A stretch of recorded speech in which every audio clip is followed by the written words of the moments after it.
Hi. In this discussion session, we looked at the area of organisational culture. The concept of organisational culture has been the subject of considerable debate within the literature on corporate culture and organisational behaviour. And central to the issue is whether or not managers can create, manage, and change culture in the workplace. Now, some commentators are clear that it is within the sphere of management control, and others are equally clear that it's not. Others support the idea that managers can influence the dominant culture within their organisation, and organisational culture has become closely associated with the current development of the models of human resource management. For the purposes of the work-based learning module, organisational culture can be considered along with such elements as leaders and leadership, you as the individual and the role that you play as part of your WBL project, team relations and the role of stakeholders, and organisational culture itself. And all of these elements fit together. And it's at this point, organisational culture, that will be the discussion point of today. Firstly, looking at the origins and evolution of culture, look at the definition of culture, and then look at one popular model of culture, the Iceberg model of culture, in a bit more detail. But firstly, let's look at the origins and evolutionary aspect. The origins and evolution of culture are actually quite fascinating. And Fisher in 2000 reported that the earliest documentation of culture in historic records is the benefits of unified teamwork in times of war in Athens in 431 BC. Now, moving forward to the 1870s, the first anthropological use of the term was used by Tyler, whose early description of cultural encapsulated aspects such as knowledge, beliefs, morals, arts, and law. And a further contribution from anthropology is Gert's native point of view in 1973. And Gertz proposed that the best way to study culture is by seeking an interpretation of those within organisational groups.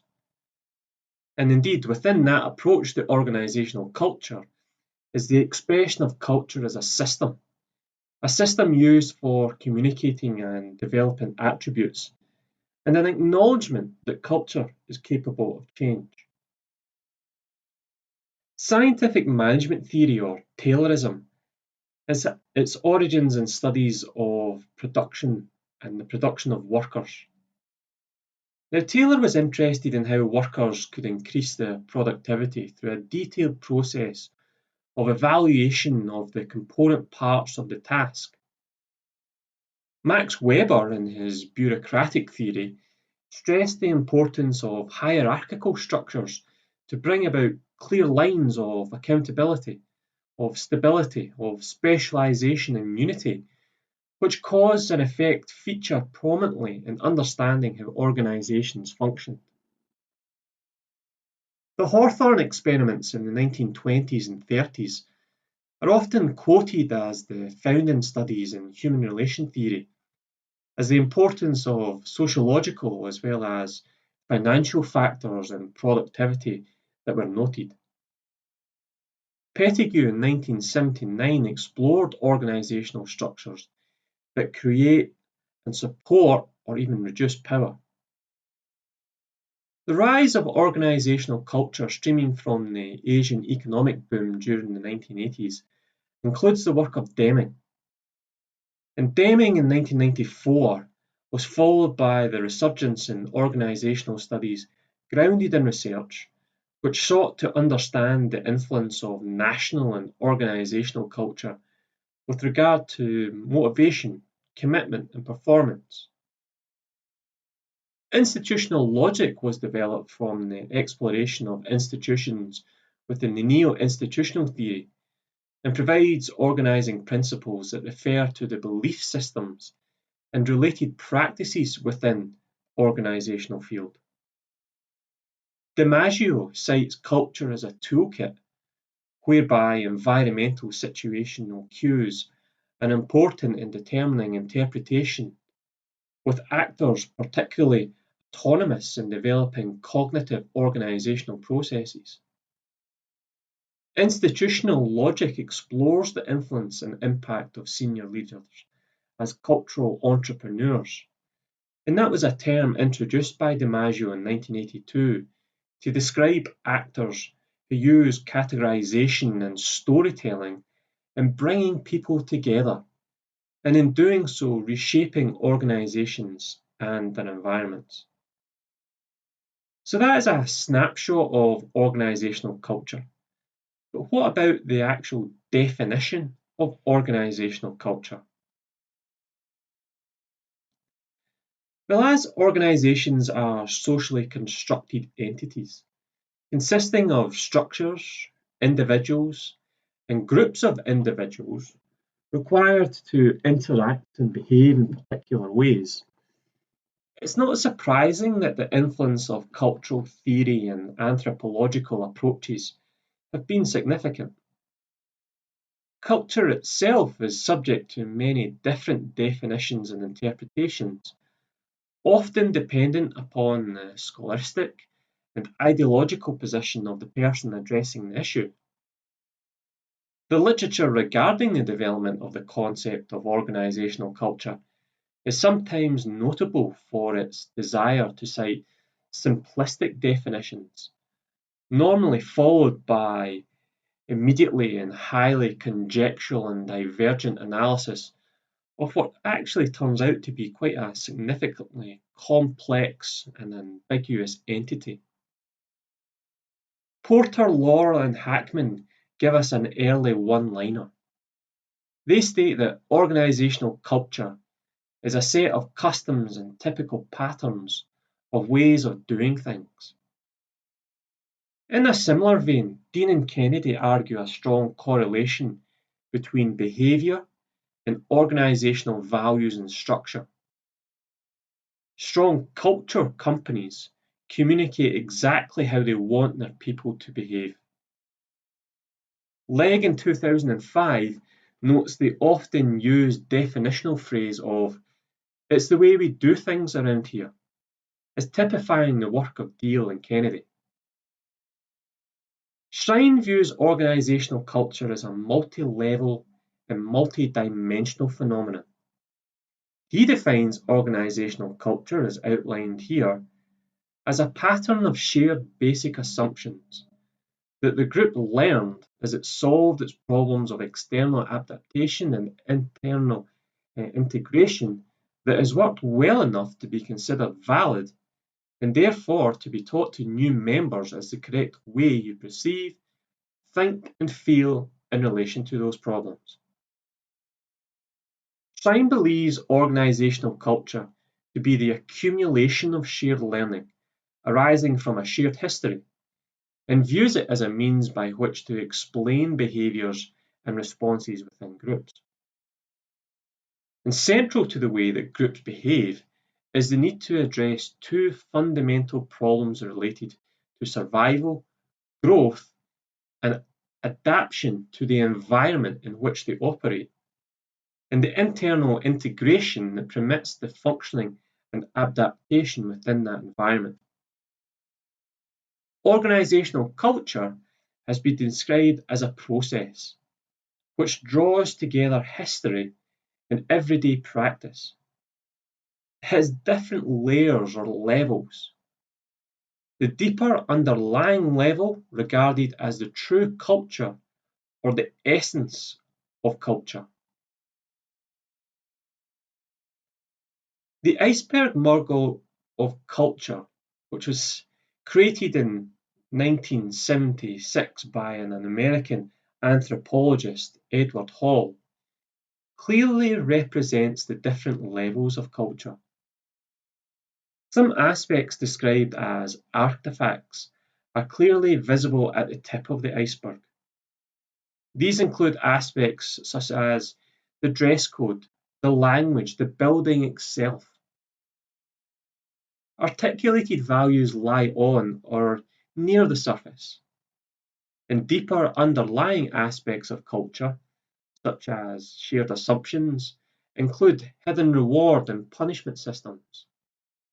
Which behaviours are acceptable and which are not? These can be revealed through observing who are the star players in an organisation and who are orchestrated or held back. What behaviours do these individuals demonstrate? Shared assumptions can also be demonstrated in the way teams behave. Are they polite and respectful in meetings, or is there a lot of banter and fierce debate? The number of differing definitions of organisational culture are due largely to the varying approaches taken to the study of organisational culture. These differ according to the perspective of the discipline, be it an organisational behaviourist, a psychologist, an anthropologist, or from the School of Management. Organisational theorists, for example, view organisations through the contingency theory lens as an adaptive organism which interacts with the environment, whereas anthropologists would view organisation through the structural functionalism lens as adaptive regulatory mechanism which unite individuals into social structures. Positives, seeking a more empirical, quantitative approach, view organisational culture as a tangible entity, something that can be managed, measured and compared. Hofstede in 1980 states that the studies of organisational culture and national or societal culture are different. Interpretists, however, are generally closer to the anthropological study and see culture as something less tangible that arises from meaning making and interpretation by individuals in order to make sense of aspects such as behaviours and the symbolic aspects in the everyday setting. The concept is viewed as subjective, constructed through social interactions. And a distinction can be made between those who see culture as coming about through collective thinking and behaving, and those who see culture as being down to individual perceptions. The interpretist approach to the study of culture is now gaining recognition as a valid and valuable approach for the insight that it brings. It is right, however, to assume that the study of culture within organisations can be approached in the same manner as the anthropological studies. Shrine sees organisational culture as being very much set within the context of the wider environment, with its macro cultures of national, religion, and global occupational cultures, and views the history of the organisation as being a major influence on the development of the organisational culture itself. And although Shrine is seen as one of, if not the greatest authority in organisational culture, there are other influential models which are followed frequently and are most often mentioned in much of the literature within this field. The competing values framework, Denison's model, and Hofstede's dimensions are three such models. Both Denison's model and the competing values framework can be seen to use aspects of Schrine's model, but also address the influence of the external environment. Denison in 1990 indicated four cultural traits of organisational culture: involvement, consistency, adaptability, and mission, where he further characterised involvement and consistency as internal factors and adaptability and mission as external factors.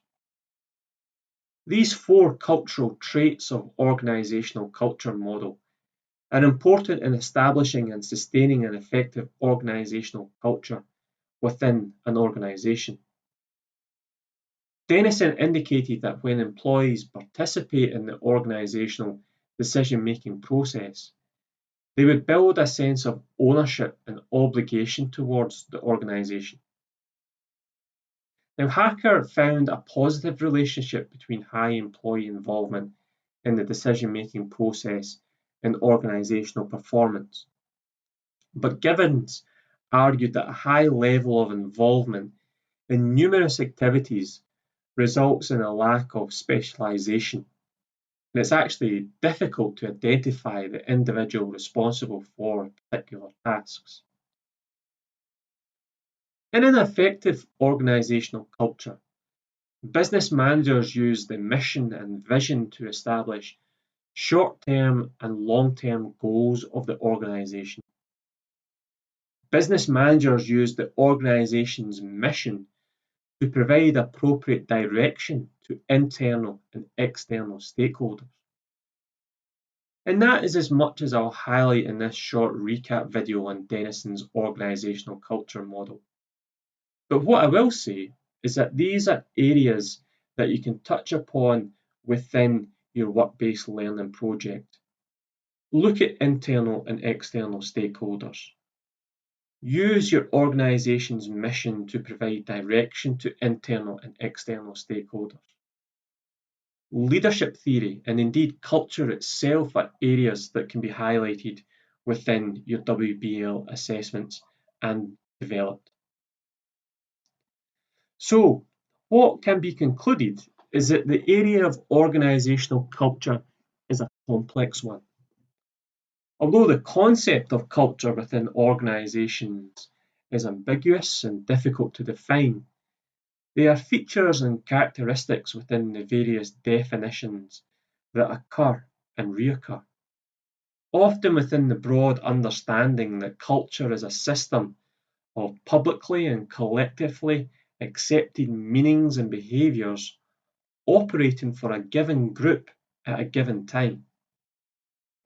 It's this strong sense of integration and of unifying the social structure which pervades much of the literature and which led many to consider culture as a means of gaining coherence and consistency across the organisation. There is an emphasis on the relationship between culture and patterns of behaviour that have been transmitted by symbols and values.